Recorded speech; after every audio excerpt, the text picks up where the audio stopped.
بسم اللہ الرحمن الرحیم۔ لوب تہٕ موہ کرود اہنکار چھی، دوزخم نار چھی دیوان برائے۔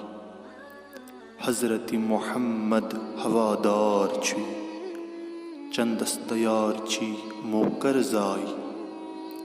کریت کارن تتہِ اند آوار چھی، یتہِ ویژارس بیہی پان خدائی۔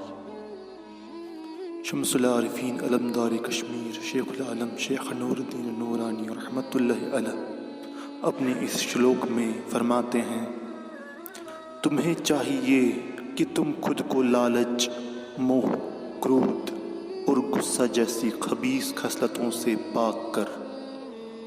یہ ایسے خبائث تم میں موجود ہیں جو تجھے جہنم کے شعلوں کی طرف دعوت دیتے ہیں۔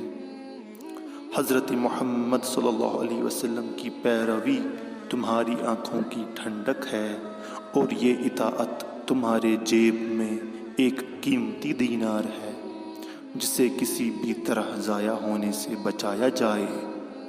تمہاری زندگی اور نیک اعمال ہی تمہارے کام آ سکتے ہیں، کیونکہ آخرت میں خود خداوند قدوس قاضی القضا ہوگا۔